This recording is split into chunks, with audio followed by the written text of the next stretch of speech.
신혼여행은 어디로 갈 계획인가요? 설마 동남아는 아니죠? 우리 딸 친구들은 다 유럽이나 몰디브로 갔어요. 적어도 괌이나 하와이는 가야죠. 자네, 여행 경비는 준비되어 있습니까? 저희 딸이 평소 얼마나 좋은 것만 써왔는데 이런 집안에 시집가면 고생만 하겠네요. 사돈은 식사하실 때 수저 소리 좀 신경 쓰셔야 할 것 같아요. 옆 테이블에서도 다 들리겠어요. 교육을 어떻게 받고 자랐길래 이러시는지 기본적인 예의범절도 모르시나요? 우리 집은 어릴 때부터 예절 학원 보내고 식사 예절도 철저히 가르쳤어요. 그런데 이런 분들이랑 한 집안이 된다고 생각하니 걱정이 이만저만이 아니네요. 그나저나 신혼집은 어디로 구할 텐가요? 아직 집을 안 구했나요? 우리 딸은 강남에서만 살았는데 신혼집도 강남이어야 할 텐데 자네 월급으로 강남을 감당할 수 있을까요? 아니면 사돈께서 도와주실 건가요? 근데 정말 이해가 안 되는 게 어떻게 첫 상견례에 이런 양복을 입고 오시죠? 옷에 관심이 없다고 하기엔 너무한 거 아닌가요? 평소에도 이렇게 입고 다니시나요? 적어도 오늘 하루는 좀 신경 쓰셨어야 하는 거 아닌가요?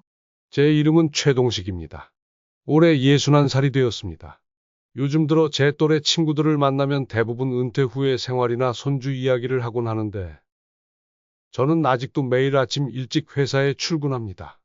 아내는 늘 걱정스러운 목소리로 이제 그만 쉬라고 말하지만 저는 아직도 현장을 둘러보는 게 즐겁습니다. 40년 전 자동차 부품 하나로 시작한 제 사업이 이제는 연 매출 2천억 원에 이르는 중견 기업으로 성장했습니다. 처음 시작할 때만 해도 이런 날이 올 거라고는 상상도 못했죠. 얼마 전 창립 기념일 행사에서 한 젊은 직원이 저에게 이렇게 물었습니다. 회장님, 40년 전에는 저희 직원이 고작 5명이었다고 들었습니다. 맞아. 그때는 내가 직접 발로 뛰어다니면서 거래처를 뚫었지. 지금처럼 해외 바이어들이 먼저 연락 오는 게 아니라 내가 직접 찾아가서 일본어 사전 들고 한 글자씩 짚어가며 이야기했단다. 그 시절을 회상하면 지금도 가슴이 뭉클해집니다. 지금은 직원이 1000명이 넘지만 저는 아직도 그때의 마음가짐을 잊지 않으려 노력합니다. 가끔 직원들이 저에게 묻습니다. 회장님은 돈도 많으신데 왜 그렇게 소박하게 사세요? 맞는 말입니다. 재산이 많다고 해서 꼭 명품을 써야 한다고 생각하지 않습니다. 40년 동안 한 번도 회사 돈을 개인 용도로 쓴 적이 없고 월급도 다른 임원들과 비슷한 수준으로 받고 있습니다. 아내도 저와 같은 생각입니다. 여보, 당신이 돈보다 사람을 보는 눈이 있어서 여기까지 온 거예요. 아내가 늘 하는 말입니다. 맞는 것 같습니다. 저는 지금까지 사람을 외모나 배경으로 판단한 적이 없습니다. 신입사원을 뽑을 때도 스펙보다는 그 사람의 진심을 보려고 합니다. 그래서인지 우리 회사는 업계에서 가장 낮은 이직률을 자랑합니다. 직원들과 동고동락하며 회사를 키워왔고 그들의 충성심이 오늘날의 우리 회사를 만들었다고 자부합니다. 하지만 얼마 전 제가 평생 지켜온 이런 가치관이 시험대에 올랐습니다. 바로 아들 서준이의 결혼 문제 때문이었죠. 그날의 일을 말씀드리기 전에 제가 왜 그런 선택을 했는지 이해하셨으면 좋겠습니다. 제가 지금부터 들려드릴 이야기는 단순한 파혼 사건이 아닙니다. 이 시대를 살아가는 우리에게 무엇이 진정 중요한 가치인지 생각하게 하는 이야기라고 생각합니다. 제 이야기를 들으시고 여러분도 한번 생각해 보시기 바랍니다. 과연 사람의 가치는 무엇으로 결정되는 것일까요? 어느 날 저녁, 서준이가 결혼하고 싶은 사람이 생겼다며 제 서재를 찾아왔습니다. 36살이라는 다소 늦은 나이였지만 그동안 바쁘다는 핑계로 결혼을 미뤄왔던 아들이었습니다. 서준이는 제가 운영하는 회사가 아닌 다른 중소기업에서 대리로 일하고 있습니다.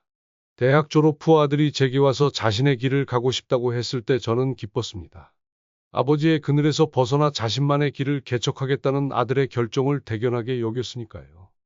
아들은 취업 준비를 할 때도 제 도움을 일절 받지 않았고 업계에서도 제 아들인 걸 아는 사람이 거의 없습니다. 그래서인지 결혼이 늦어지는 것에 대해 제 마음 한켠에는 미안함이 있었습니다. 아내는 아들의 결혼 소식에 그 자리에서 눈물을 보였습니다. 어머니, 울지 마세요. 서준이의 말에 아내는 더 눈물을 흘렸습니다. 사실 저도 감격스러웠습니다. 요즘 젊은이들 사이에서는 결혼을 필수가 아닌 선택으로 여기는 추세라 우리 아들도 그러지 않을까 걱정이 많았거든요. 서준이의 예비 신부는 대기업 마케팅팀 과장이라고 했습니다. 업무 미팅에서 처음 만나 3개월째 교제 중이라고 하더군요. 처음에는 단순한 업무 관계였다가 몇 번의 회식을 같이 하면서 서로에 대해 알아가게 되었다고 했습니다. 여자친구는 서준이보다 2살 어린 34살이라고 했습니다. 아들의 이야기를 들으니 제 젊은 시절이 떠올랐습니다. 저도 아내를 처음 만났을 때 작은 공장 사장일 뿐이었지만 아내는 제 가능성을 믿어주었고 그 믿음 덕분에 이만큼 성장할 수 있었죠. 그래서 아들의 결혼에 대해서도 조건을 따지고 싶지 않았습니다. 그런데 상대방 집안 이야기를 듣는 순간 제 마음 한켠이 불편해졌습니다. 예비 사도는 대기업 임원 출신이고 예비 안사도는 강남에서 유명한 성형외과를 운영하고 있었습니다. 저는 30년이 넘는 세월 동안 수많은 사람들을 만나면서 겉으로 보이는 모습과 그 사람의 실제 됨됨이는 다를 수 있다는 것을 깨달았습니다. 서준이가 들려주는 사돈댁 이야기를 들으며 뭔가 껄끄러움이 느껴졌습니다. SNS에 올린 사진들을 보여주는데 대부분 호화로운 식당에서 찍은 사진이나 명품 가방을 자랑하는 사진들이었습니다. 저는 수십 년간 기업을 운영하면서도 한 번도 사치를 부린 적이 없습니다.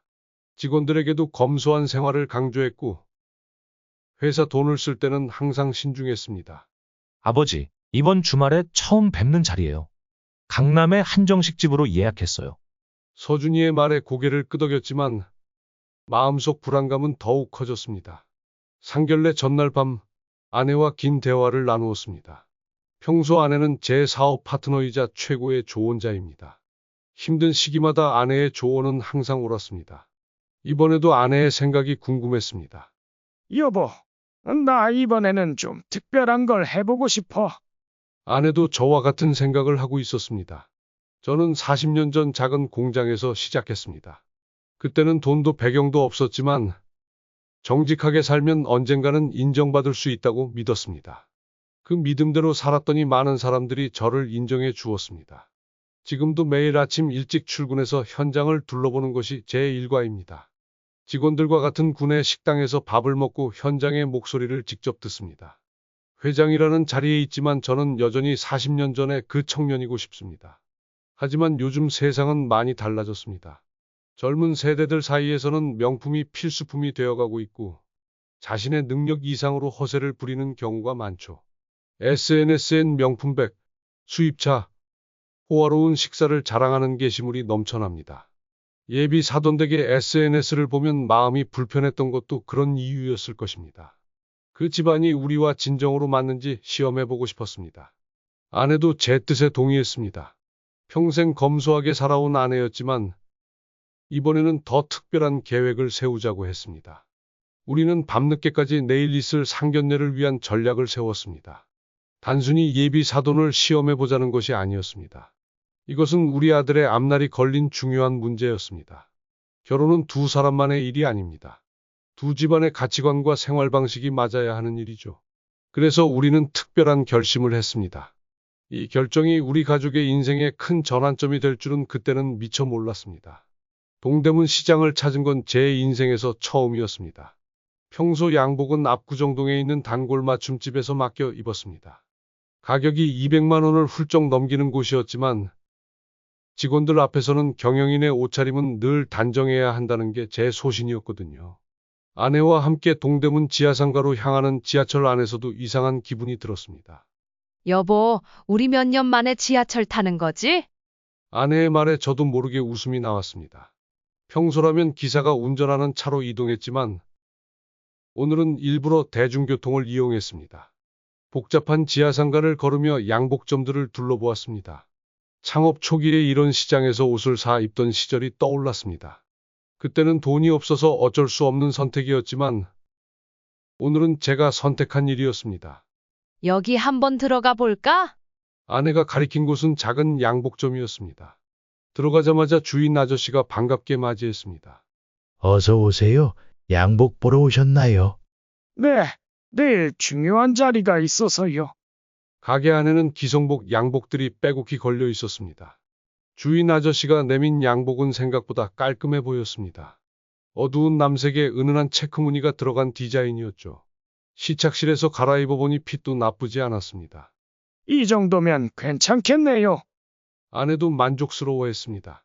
구두도 근처 구두가게에서 3만 원짜리로 골랐습니다. 깨끗이 닦아놓으니 그럴듯해 보였습니다. 40년간 회사 생활을 하면서 이런 선택을 해본 적은 없었습니다. 비싼 정장을 즐겨 입지는 않았지만 이렇게 저렴한 옷을 사 입어본 건 처음이었습니다. 양복을 고르면서 문득 과거가 떠올랐습니다. 처음 공장을 시작했을 때는 정말 이런 옷들만 입었었죠. 아침 일찍 공장을 열고 늦은 밤까지 일하던 시절, 그때가 가장 순수했던 것 같습니다. 돈이 생기고 지위가 생기면서 자연스럽게 좋은 옷을 입게 되었지만 그렇다고 사치스럽게 산 적은 없었습니다. 늘 검소한 생활을 해왔고 직원들에게도 검소함을 가르쳤습니다. 하지만 이번처럼 일부러 수수한 차림을 한 적은 없었죠. 아내도 같은 마음이었던 것 같습니다. 평소 백화점에서 사던 고가의 옷을 제쳐두고 시장에서 5만 원짜리 원피스를 골랐습니다. 여보, 이렇게 입으니까 우리 처음 만났을 때가 생각나네요. 장을 보고 집으로 돌아오는 길이었습니다. 아내의 말에 저도 가슴이 새로웠습니다. 30대 초반, 작은 공장 사장이었던 제가 은행원이었던 아내를 처음 만났던 순간이 떠올랐습니다. 그때는 택시보다는 늘 지하철을 타고 다녔습니다. 오랜만에 지하철을 타니 색다른 기분이 들었습니다. 집에 도착해서 내일 입을 옷들을 다시 한번 점검했습니다. 양복도 구두도 나쁘지 않아 보였습니다. 내일이면 이 옷들과 함께 특별한 하루를 보내게 될 것이라는 생각이 들었습니다. 상견례 당일 아침, 저는 평소보다 일찍 일어났습니다. 이상하게도 긴장이 되었습니다. 40년 동안 수많은 계약과 협상을 해왔지만 오늘처럼 긴장되는 날은 없었던 것 같습니다. 아내도 같은 마음이었는지 평소보다 일찍 준비를 시작했고 거울 앞에 오랫동안 머물렀습니다. 여보, 괜찮아? 그럼 이제 시작해볼까? 강남의 고급 한정식 집으로 향했습니다. 예약 시간보다 10분 일찍 도착했는데 예비 사돈댁은 이미 와 있었습니다. 첫 인상부터 우리의 예상대로였습니다. 그들은 우리가 입은 옷차림을 보는 눈빛이 분명히 달랐습니다. 예비 박가사도는 첫 마디부터 남다른 자랑을 시작했습니다. 이번에 산 시계인데 1억짜리입니다. 그는 시계를 자랑하듯 보여주며 말했습니다. 아, 그러시군요. 제가 담담하게 대답하자 그는 더 과시하고 싶다는 듯 했습니다. 예비 안사도는 더 심했습니다. 아내의 옷차림을 위아래로 훑어보더니 혀를 찼습니다. 명품관은 한 번도 안 가보신 것 같네요. 그 말을 듣는 순간 아내의 손이 제 손을 꼭 잡았습니다. 저는 차분히 숨을 골랐습니다. 예비 사돈댁의 모습을 보며 제가 왜 이런 선택을 했는지 확신이 들었습니다. 결혼은 두 사람의 만남으로 끝나는 게 아닙니다. 두 집안의 문화와 가치관이 만나는 것이죠. 이제 시작이구나 하는 생각이 들었습니다. 식당 안은 은은한 조명이 감돌며 고급스러운 분위기가 가득했습니다. 테이블에 앉아 서로를 마주보는 순간 이상한 긴장감이 흐르는 것을 느꼈습니다. 마치 오랜 시간 준비해 온 중요한 계약을 앞둔 것 같은 느낌이었습니다. 예비 사돈댁은 과시욕으로 가득 차 있었습니다. 안사돈이 걸친 진주 목걸이부터 손에 들린 명품 핸드백까지 그들의 말투에서는 돈과 지위에 대한 자부심이 강하게 묻어났습니다. 인생에는 때로 이런 순간이 있는 것 같습니다. 평범해 보이는 하루가 때로는 인생의 큰 전환점이 되기도 하죠. 그날의 상견례는 그렇게 시작되었습니다. 차가운 공기가 흐르는 가운데 음식이 나왔습니다. 아이고, 사돈께서는 쓰시던 양복이 그것밖에 없으신가 봐요. 첫 상견례에 그런 양복을 입고 오시다니 우리 딸이랑 결혼하면 양복 좀 사드려야겠네요. 이거 보세요.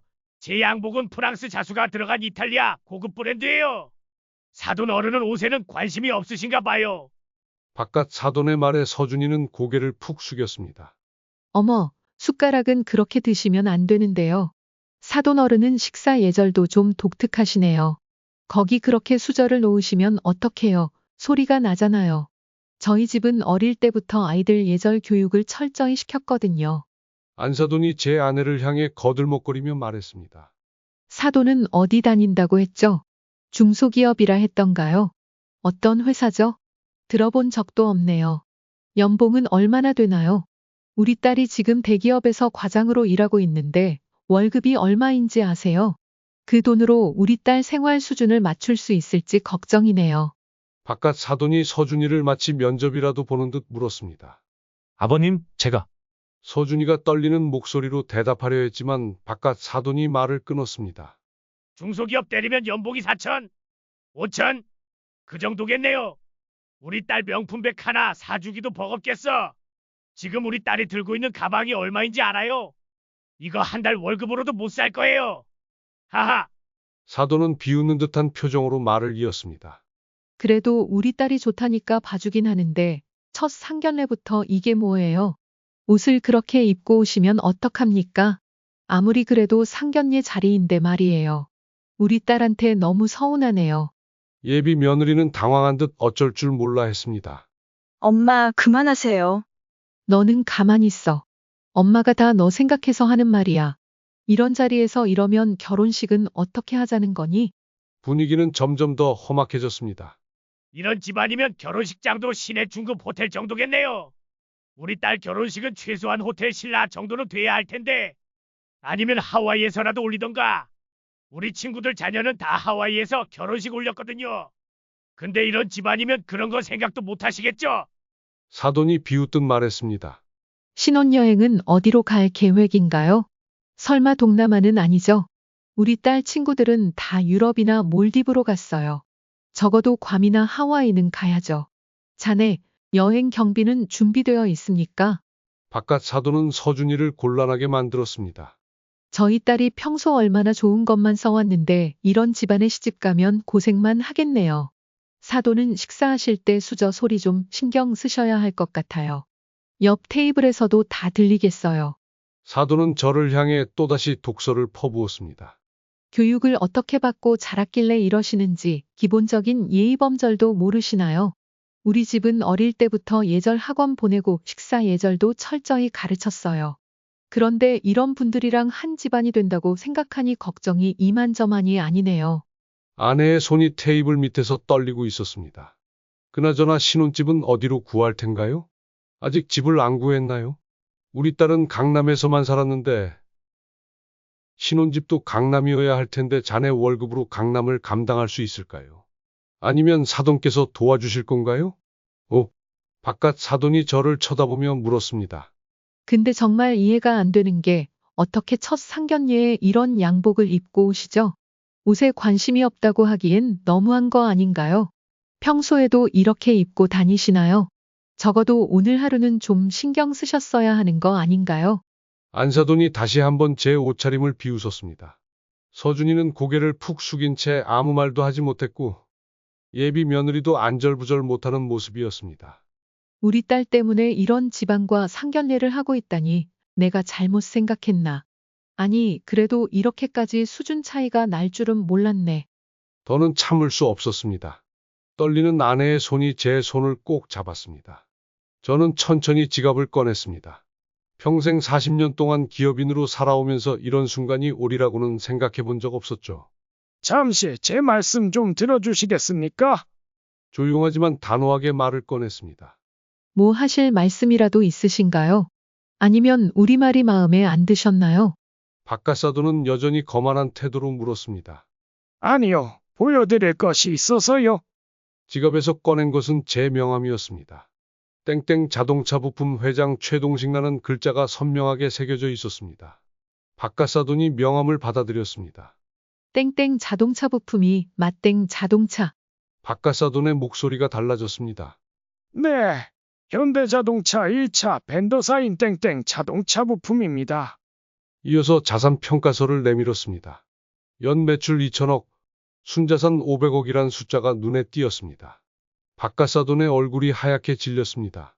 아이고, 농담이었어요. 제가 평소에 말이 좀 그래서 오해하지 마세요.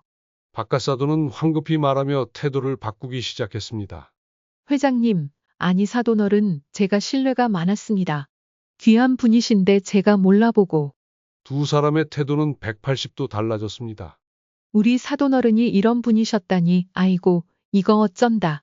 우리 딸이 보기 참 좋네요. 이렇게 좋은 집안이라니. 안사돈은 연신 굽신거리며 말했습니다. 방금 전까지 제 아내를 무시하던 그 입에서 갑자기 감탄사가 쏟아져 나왔습니다. 회장님, 앞으로 제가 잘 모시겠습니다. 우리 두 집안이 만난 것도 다 인연이 있어서. 바깥사돈은 계속 말을 이어갔지만 제 마음은 이미 돌아섰습니다. 죄송하지만 이 자리에서 혼담을 정리하겠습니다. 단호한 목소리로 말했습니다. 아니, 회장님. 왜 그러십니까? 제가 실수한 게 있다면 겉모습만 보고 사람을 판단하시는 분들과는 인연을 맺을 수 없을 것 같습니다. 박가사도는 당황하며 변명했습니다. 아니, 그게 아니라 오해가 있으신 것 같은데요. 제가 다시 한번 설명드리면, 안사돈이 황급히 끼어들었습니다. 아이고, 사돈어른. 제가 실수를 했네요. 용서해 주세요. 앞으로는 절대로. 하지만 제 결심은 확고했습니다. 40년 동안 기업을 운영하면서 배운 게 있습니다. 사람의 진심은 돈 앞에서 드러난다는 것입니다. 잠시 숨을 고르고 말을 이었습니다. 방금 전까지 저희를 무시하시더니 제 지위를 알고 나서 태도가 달라지시다니 이런 분들과 한 가족이 된다는 것은 있을 수 없는 일입니다. 아버지, 서준이는 가늘게 떨리는 목소리로 저를 불렀습니다. 예비 며느리의 눈에는 눈물이 그렁그렁 맺혔지만 아무 말도 할 수 없었습니다. 오늘 이 자리는 여기까지입니다. 자리에서 일어났습니다. 아니, 회장님. 앉으세요. 다시 한 번만 기회를. 더 이상 할 말이 없습니다. 아내도 조용히 자리에서 일어섰습니다. 여보, 가시죠. 아내의 목소리는 단호했습니다. 사돈어른, 제발요. 우리 다시 이야기 좀. 안사돈이 애원하는 목소리가 들렸지만 우리 부부는 뒤도 돌아보지 않고 식당을 나섰습니다. 밖으로 나오니 한결 마음이 가벼워졌습니다. 아버지, 서준이가 뒤따라 나왔습니다. 서준아, 미안하다. 하지만 이게 너를 위한 길이야. 아들의 어깨를 두드렸습니다. 아버지 말씀이 맞습니다. 저도 이제 알겠습니다. 서준이의 눈에도 눈물이 고여 있었습니다. 예비 며느리도 뒤따라 나왔지만 아무 말도 하지 못하고 눈물만 흘렸습니다. 이렇게 끝날 줄 알았다면 차라리 처음부터 이런 자리를 만들지 말았어야 했을 것입니다. 그러나 이번 일을 통해 우리는 더 중요한 것을 깨달았습니다. 돈과 명예는 그저 거칠애일 뿐, 진정한 가치는 그 사람의 마음속에 있다는 것을. 그날 이후 우리 가족은 힘든 시간을 보냈습니다. 사돈댁은 온갖 방법을 동원해 연락을 시도해 왔습니다. 먼저 박가사돈의 지인인 대기업 부사장이 저를 찾아왔습니다. 김 회장님, 젊은 사람들 일인데 우리가 너무 관여하는 건 아닙니까? 그러나 제 대답은 단호했습니다. 부사장님, 이건 젊은 사람들 일로만 볼 수 없습니다. 평생을 함께할 집안의 문제입니다. 다음 날은 사돈의 친구라는 분이 찾아왔습니다. 우리 친구가 잘못했네. 무릎이라도 꿇고 사과하겠다는데. 그 말을 들으면서도 더욱 실망했습니다. 진정한 반성이 아닌 자신들의 체면을 지키기 위한 행동이었기 때문입니다. 예비 며느리도 여러 차례 전화를 걸어왔습니다. 아버님, 제발 한 번만 기회를 주세요. 부모님이 잘못하셨어요. 저희 엄마가 원래 그런 분이 아니세요. 전화기 너머로 들려오는 흐느낌 소리가 안타까웠지만 제 마음은 변하지 않았습니다. 널 탓하는 것이 아니다. 하지만 평생을 함께할 집안인데 이렇게 시작해서는 안 된다. 결국 박가사도는 회사까지 찾아와서 무릎을 꿇었습니다. 회장님, 제가 잘못했습니다. 한 번만 용서해 주십시오. 하지만 저는 이미 그들의 본심을 알게 되었습니다. 돈과 지위 앞에서 인격이 바뀌는 사람들과는 함께할 수 없었습니다. 가장 힘들어한 건 서준이었습니다. 처음 며칠 동안 방에서 나오지도 않았습니다. 아버지, 저 그 사람 정말 좋아했어요. 그런 아들을 보며 제 마음도 아팠습니다. 그러나 시간이 지나면서 서준이는 조금씩 변화하기 시작했습니다. 아버지, 그날 상견례장에서 사실 저도 많이 실망했어요. 어느 날 저녁, 서준이가 조심스럽게 이야기를 꺼냈습니다. 처음에는 미련이 남았어요. 하지만 시간이 지나고 보니 아버지 말씀이 맞았어요. 서준이는 그들이 보낸 수많은 문자 메시지를 보여주었습니다. 처음에는 사과의 메시지였지만 점점 협박조로 바뀌어 갔습니다. 이런 집안과 정말 한 가족이 될 뻔했네요. 서준이의 씁쓸한 웃음을 보며 저 역시 마음이 아팠습니다. 아내도 제 선택을 지지했습니다. 여보, 잘했어요. 저는 당신을 믿어요. 40년을 함께한 아내는 언제나처럼 제 편이었습니다. 시간이 흐르면서 모든 것이 잠잠해졌습니다. 사돈댁에서도 연락이 끊겼고 서준이도 일상으로 돌아갔습니다. 가끔 그날을 떠올리면 마음이 무겁기도 합니다. 그러나 후회는 없습니다. 오히려 그날의 선택이 우리 가족에게 큰 교훈이 되었습니다. 겉모습이나 처지에 따라 사람을 대하는 태도가 달라지는 것만큼 부끄러운 일은 없다는 것을, 그리고 결혼은 두 사람만의 결합이 아닌 두 집안의 만남이라는 것을 깨닫게 되었습니다. 그 일이 있고 1년이 지났을 때 서준이가 다시 결혼 이야기를 꺼냈습니다. 아버지, 좋은 사람을 만났어요. 이번에는 조심스러운 표정이 역력했습니다. 어떤 사람인데? 동네 작은 서점 주인이에요. 서준이는 그녀를 처음 만난 날을 이야기해 주었습니다. 퇴근길에 우연히 들른 서점에서 책을 추천해 주던 그녀가 조용히 웃으며 대화를 나누던 모습이 떠올랐다고 했습니다. 아버지, 이번에는 정말 좋은 사람이에요. 한번 만나보시겠어요? 아들의 눈빛이 달라져 있었습니다. 첫 만남은 그녀의 서점에서 이루어졌습니다. 골목 안쪽 오래된 건물 1층의 작은 서점이었죠. 소박한 간판이 걸린 서점 안으로 들어서자 은은한 클래식 음악이 흘러나왔습니다. 안녕하세요, 아버님. 한 걸음 다가오며 인사하는 그녀의 모습에서 왠지 모를 편안함이 느껴졌습니다. 우리 가게가 작아서 죄송해요. 하지만 손님들은 이 작은 공간을 좋아해 주신답니다. 수줍게 말하는 그녀의 모습은 참 순수해 보였습니다. 책장 사이사이에는 손님들을 위한 작은 쪽지들이 붙어 있었습니다. 이 책을 읽으면 마음이 따뜻해질 거예요. 힘들 때 읽기 좋은 책입니다. 그녀가 직접 쓴 책 추천 메모였죠. 허브티 하실래요? 제가 직접 블렌딩한 거예요. 허브티를 마시며 이야기를 나누었습니다. 그녀의 아버지는 대학 교수셨는데 3년 전에 돌아가셨다고 했습니다. 어머니와 함께 평생 모아온 책들로 이 서점을 열었다고 하더군요. 아버지께서 생전에 책과 함께하는 공간을 만들고 싶어 하셨어요? 그녀의 이야기를 들으며 제 마음도 따뜻해졌습니다. 돈이나 지위가 아닌 책과 문화를 사랑하는 그녀의 진심이 느껴졌기 때문입니다. 그렇게 시작된 만남이 자연스럽게 이어졌고, 얼마 후 그녀는 우리 집안의 사정을 알게 되었습니다. 하지만 그녀는 전혀 달라지지 않았습니다. 오히려 제 회사를 알게 되면서 감탄했습니다. 아버님, 정말 대단하세요. 40년 전 자동차 부품 하나로 시작하셔서 이렇게 큰 회사를 이루시다니. 그녀는 조심스레 제안했습니다. 시아버님의 성공 스토리를 책으로 내고 싶어요. 요즘 젊은이들에게 꼭 필요한 이야기일 것 같아서요. 그녀의 눈빛에서 진심이 느껴졌습니다. 더욱 놀라웠던 것은 그녀가 우리 회사 직원들을 위한 독서 프로그램을 제안한 것이었습니다. 직원들의 자기 개발을 위해 작은 도서관을 만들면 어떨까요? 제가 좋은 책들을 추천해 드릴 수 있어요. 그녀의 제안으로 시작된 회사 도서관은 지금 직원들에게 가장 인기 있는 공간이 되었습니다. 처음엔 아내도 걱정했습니다. 하지만 그녀를 만나고 나서는 아내도 안심했습니다. 이번에는 정말 좋은 며느리를 얻은 것 같아요. 이제 저는 매주 일요일이면 며느리의 서점에 들러 차를 마시며 이야기를 나눕니다. 그녀가 추천해주는 책을 읽는 재미도 쏠쏠합니다. 인생은 참 알 수 없는 것 같습니다. 작년에 그 불편했던 만남이 없었다면 이렇게 좋은 며느리를 만나지 못했을지도 모르니까요. 시간은 참 빠르게 흘렀습니다. 어느덧 손주도 태어나고 우리 가족은 진정한 행복을 누리고 있습니다.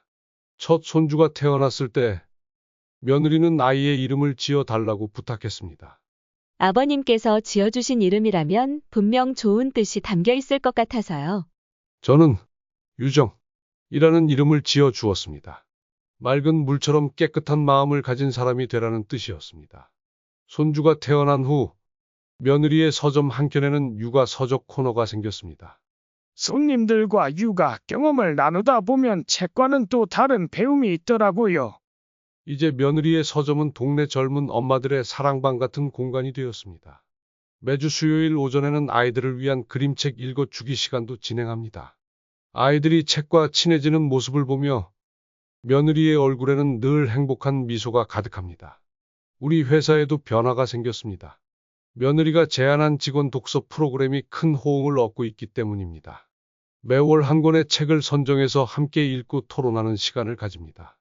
아버님, 직원들의 성장이 곧 회사의 성장이지 않나요? 며느리의 이런 생각이 참 마음에 듭니다. 얼마 전에는 직원들과 함께 읽은 책을 바탕으로 새로운 아이디어가 나와 특허 출원까지 했습니다. 회사 내 작은 도서관은 이제 직원들의 쉼터가 되었습니다. 점심시간이면 삼삼오오 모여 책을 읽는 직원들의 모습이 보입니다. 회장님, 요즘 우리 회사가 뭔가 더 따뜻해진 것 같아요. 임원 회의에서 한 이사가 이렇게 말했을 때 아내도 행복해 보였습니다. 여보, 우리 며느리 정말 복이에요. 며느리와 함께 밭을 가꾸며 하루를 보내는 것이 아내의 새로운 즐거움이 되었습니다. 지난 추석에는 온 가족이 며느리의 서점에 모였습니다.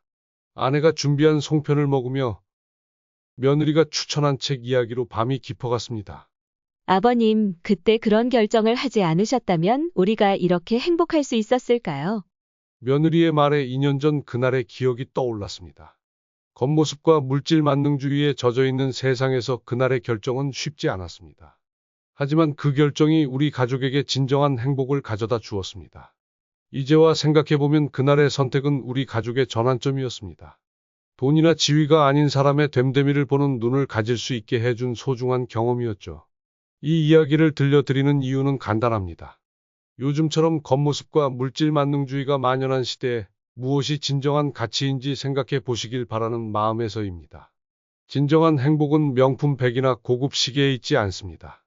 서로를 이해하고 배려하는 마음, 그리고 함께 성장하고자 하는 진심에 있다고 생각합니다. 우리 며느리가 늘 하는 말이 있습니다. 책을 읽으면 다른 사람의 인생도 이해할 수 있어요. 그게 바로 지혜라고 생각해요. 이제 저는 며느리의 말에 전적으로 동의합니다. 우리 모두가 조금 더 지혜로워져야 사람의 진심을 볼 수 있게 되기를 바랍니다. 이것이 제가 이 이야기를 들려드리는 진짜 이유입니다. 인생은 참 신기한 것 같습니다. 마치 겨울이 지나면 봄이 오듯 힘든 시간이 지나면 늘 좋은 날이 찾아왔습니다.